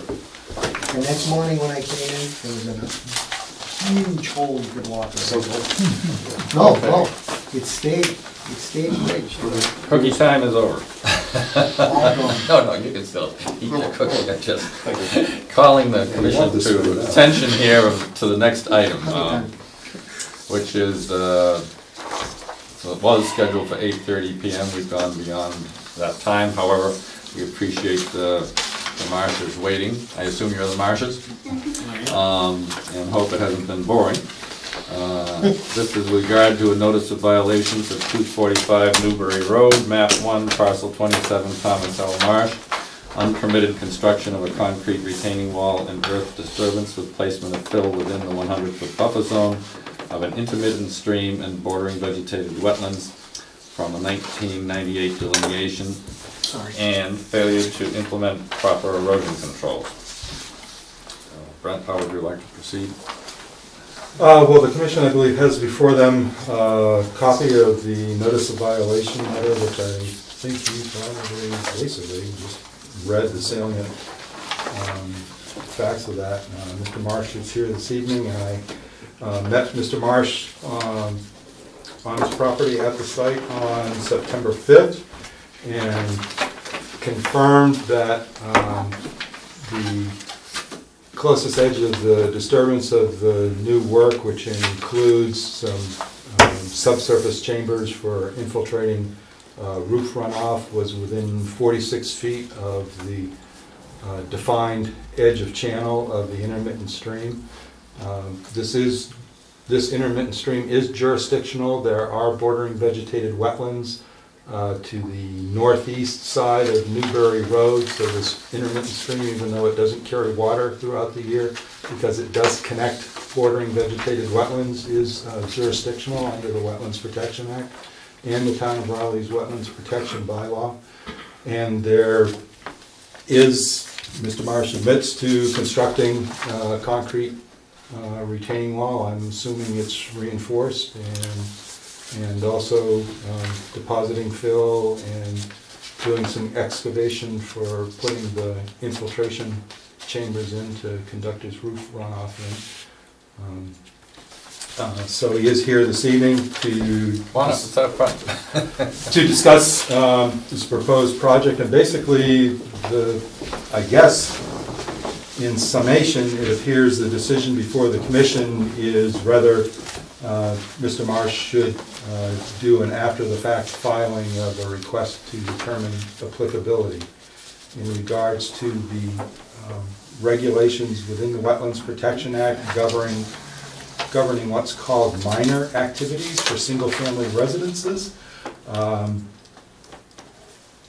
Grading, fill, and building retaining walls is not mentioned and therefore does not appear to be covered under the exemption, as well as the exemption usually for minor activities usually specifies 50 feet or greater from the resource area. And as I said, the limit, the closest point of one of these subterranean infiltration chambers was 46 feet when we measured it on the site.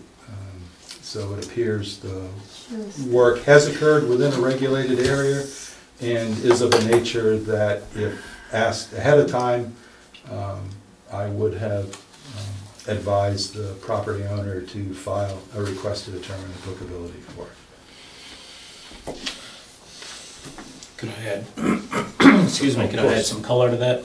The wall in question is actually a replacement of a wall that was there previously and determined to be only about 18 inches below grade with no footing. So there is a safety and stability question there. The replacement wall is precisely the same length as the prior wall, and the extent of any material or disturbance beyond that is, I would estimate 3 feet at most. So the wall was 30 feet long. The disturbance away from the house is at most about 33. So there was really minimal, I would say, encroachment beyond what was necessary to get a stable replacement wall there.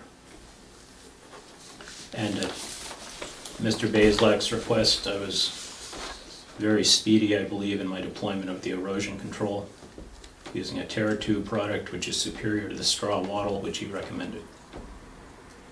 What was it called? TerraTube. TerraTube. It includes a flocculant on the straw, so. What's that mean? But they also charge extra. It binds. Yeah, it's a binder enzyme that grabs suspended soil particles. Sort of acts like a attractive sponge to suspended soil particles. So it provides a little extra boost to sediment-laden water that tries to work its way through it. The placement of fill, there was no fill actually brought in. This is just residual material from digging for the footing, which will all be taken care of when final grade is established. There will be no change to the grade at the foot of the wall.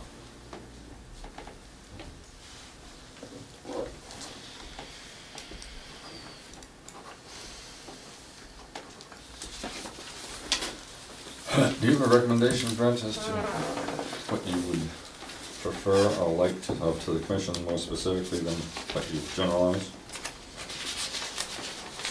Well, again, if you purely evaluate the activity in regards to the regulations under the Wetlands Protection Act, it has occurred within a regulated area, within a 100-foot buffer zone.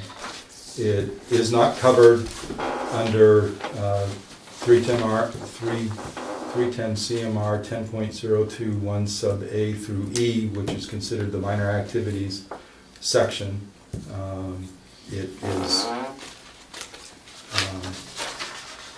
is a disturbance activity that changed the grade, resulted in some excavation, and has the construction of a concrete wall.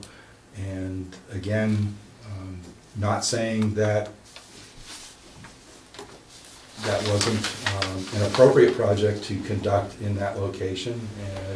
It certainly appears to be appropriately done, but it is a project that I would have advised the property owner to file a request to determine applicability. It seems to fit all the criteria for that. Hasn't been any detrimental impact to resource areas, and you know, it is in an unfinished state. There will certainly be some finished grading, loaming, and seeding, so the erosion control is certainly appropriate because there are disturbed soils located there, which, you know, if a storm event could have moved, and so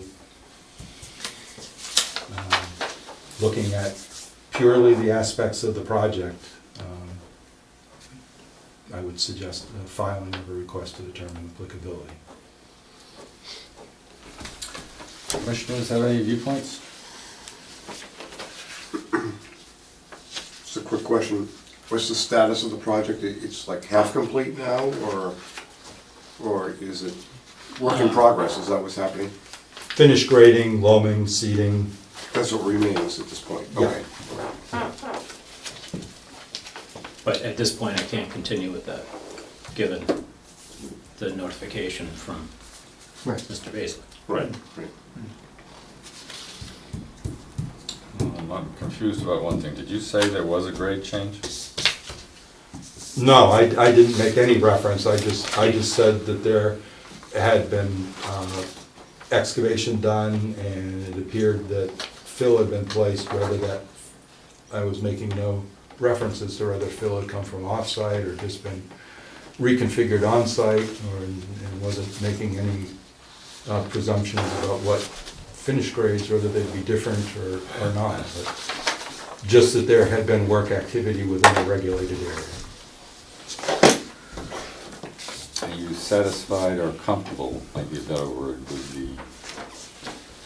the way it's been approached and his meeting the standards that you requested to be done here? Well, the response so far has been very appropriate and timely. I guess what is concerning me a little bit is that we're well into September here, and in terms of getting a piece of property stabilized, if we wait for further submission of a request for determination of applicability, the weather may not be cooperative or unable to take advantage of what time there is, because I assume we're talking at least another 3 weeks, and I assume you wouldn't necessarily feel that he should cease and desist all during this time until such application comes before us and we act on it, which I would presume, based on what I'm hearing, is that it would be positive with conditions. And I'm just wondering if those conditions can be provided to him now, and maybe submit the request for determination in the meantime, such that we could act on it, but allow him to proceed to complete the work that needs to be done in a timely fashion, so that we don't have a problem with the seasonal changes.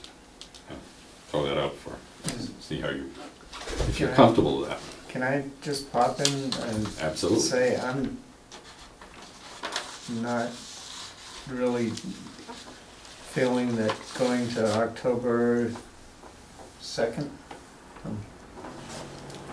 even with my good glasses, I can't quite read that calendar. October 2nd is still a time that you can, it sounds like there isn't much more to do other than level off, put the soil back and seed it. That's correct. So you're pretty much done with the project. Yeah. Yeah, the only reason it's not in its final configuration is there's just a slight pad which is needed mechanically for my potable water well to get drilled. And that's the only reason it's not in its finished grade right now. Where's that well going to be drilled? Yeah, where is that? It's about 25 feet to the Okay. We don't have a site plan. 25 feet to the east of the house, about 5 feet north of the landscape wall there. So this must be the wall here. No, Over this side. no, this side. See where the blue is? Okay. What's the blue? I don't know. It's whatever was there on April 5th, Before. Yeah.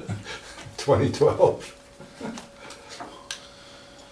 If you look at Mr. Baslak's photo 3927, This one? you can see the foot of the wall exposed there. Mm-hmm. It's about 5 feet to the right, if you will. Coming towards us in the picture. Correct. And about 5 feet towards the home, longitudinally along the wall. So it's up on that fill area. Correct. So it's That's farther why that away pad is there than for the- resource.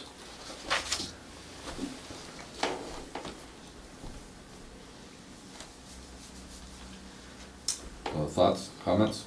No, I totally agree that to expedite this is the way to move.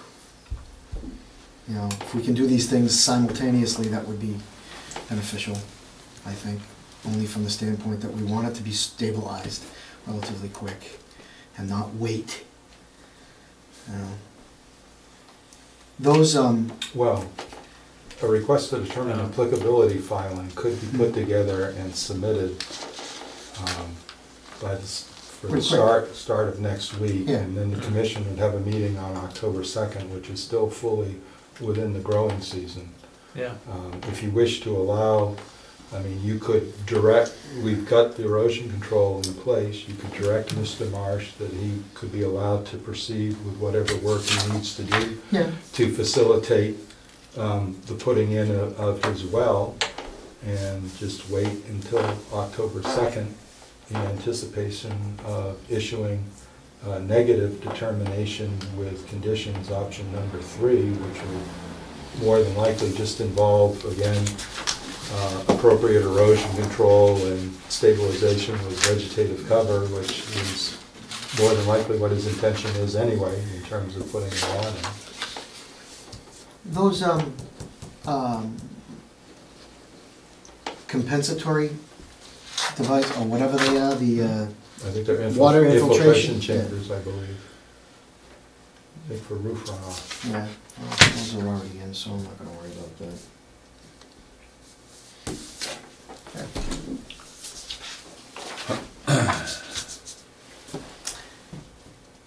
So let me try to summarize. You're comfortable with his proceeding with the well work. Yeah, again, the erosion control, the well work would be right within Where the does project that- where there's already Already disturbance, protected. so it's already protected by the erosion control. And then I'm sure Mr. Marsh completed a filing with us back in 2005, I think it was, with the playground, plaything set up area in the back, so we basically haven't changed things in terms of not needing a huge amount of documentation for an RDA, especially where we've already kind of had it documented. So that's pretty flat and back there. The back, yes. Yeah. So the only thing that would be really concerning for rain runoff or anything would be right here. Right, So we could stabilize that relatively quick right. in the meantime. And again, he hasn't really changed anything. Yep. He'd just be putting it back and getting it vegetated so that it is stabilized. So we could proceed with that at the same time he's submitting an RDA to us, which we would Proceed with, deal with at the next Expedite. meeting. Yes? Well, I'd say if the commission is comfortable, again, what he's indicated, what he has yet to complete is putting a well in and a pad for the well. And then- The pad is only for the truck. That pad, Oh, so that's a that pad which temporary is thing? there, then, that's the fill which then is used to establish the final grades, Yeah, so that, which all came from the excavation. so you, Deep well? you're going I to, hope not too deep, but we all deep hope, enough to get the we all flow. hope it to be 10, but it's usually 200, right? Right. So your intention is to first take some of the material to make a pad? It's already there. It's Yeah, just, okay. so that the rig can come in on an angle, that it's on a pitch Yeah, that, but you've got to move it around, move the material around or something, don't you? it's already positioned that way. Oh, it is? Okay, so you're ready. That's the only reason. You're it- ready to drill a well? Correct. And the So permit's been pulled, and Yes, so my understanding is that what we're talking about is potentially saying, go ahead and drill the well right. and, and do an application, and in 3 weeks, from everything anybody's seen so far, that it would pass right off. Okay. You know, Hopefully. And stabilize the Probably, soils. probably no significant delay. Right. Okay. That's a win. Any questions? Nope. Further thoughts? All right, do I need a motion to that effect? Do you understand? I just want to understand what the consensus is. I certainly understand what you said, but I want to make sure Let's that. have Brent rephrase that. That's a friend. I believe the consensus of the commission is that you are still covered by a notice of violation and directed that you may proceed with the establishment drilling of the well and your configuring of finish grading on the site, keeping the erosion control in place, but you are required to file a request to determine applicability, which we hope you will submit within a short period of time so that we can process it and bring it before the commission at their meeting of October 2nd. Okay, so well continues and finished grading continues, and to the extent those are complete, I can then try to establish turf as well. Concurrently submitting the application, is that right? Yeah. Bingo. Yep, that's it. Okay. All right, so I hear a motion to that effect? So move. All, second? Second. In favor? Aye. Opposed? Unanimously carried? Do you send me something, Brent, or no? I can give you the RDA application form and the checklist if you want. I can download that, right? Yes. So you can get that up the website. Great. Thank you. Thank you. Thank you. You're a very patient daughter. Sorry, Thank who you. made the motion? I did. And who seconded? Thank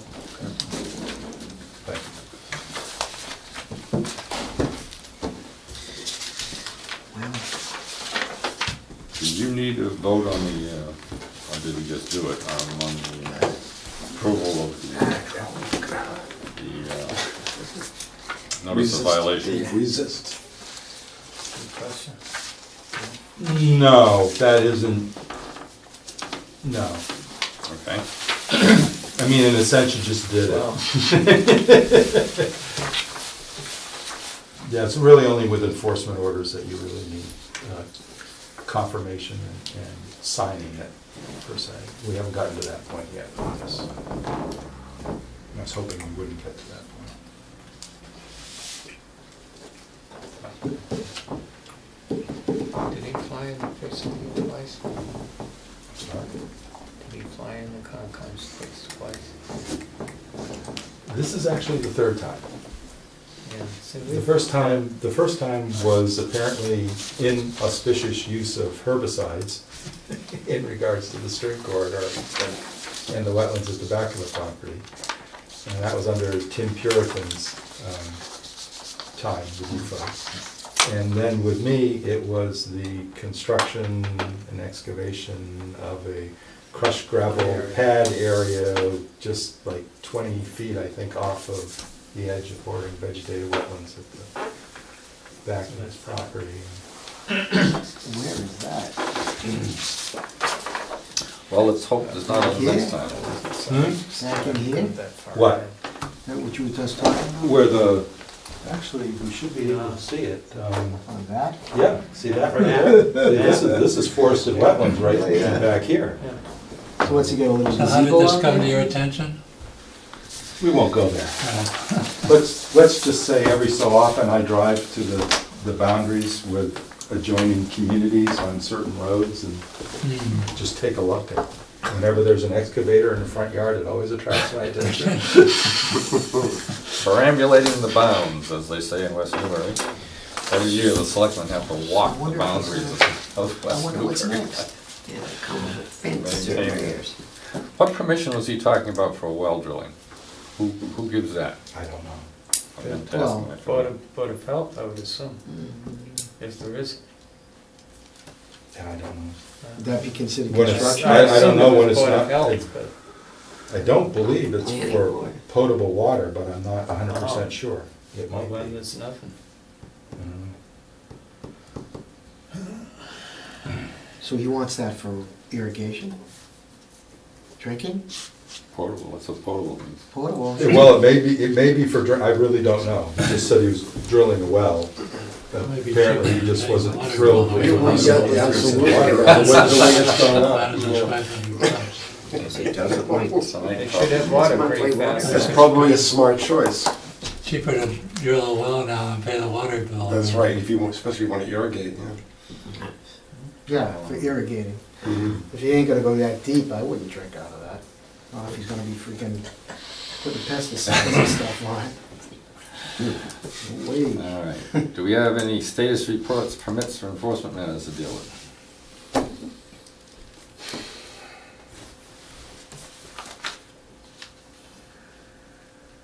No. All right.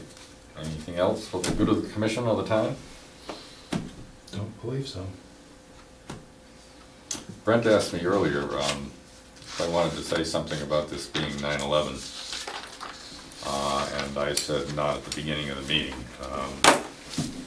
I do think that that's an event that had a significant effect on the United States and on the world, and as I talked to my daughter in Brunswick, Maine, after the second plane hit, and I was within 5 blocks of that, I told her that her whole world had changed. And as we can see, it has, and it's unfortunate, and it's distressing, and it was the worst day of my life, but other than that, that's all I want to say. If anyone else has anything they want to add to that, they're welcome to. 5 blocks? Yeah. So you had an extended stay, huh? I mean, it was my worst day of my life, but compared with the people that I could see jumping off the buildings and the people that got killed trying to rescue the situation and the people that have subsequently developed cancer, why my worst day was pales into insignificance compared with that. Anyway, do I hear a motion to adjourn? It just wasn't this. Everybody wants to stay? Second. All in favor? I Opposed? None.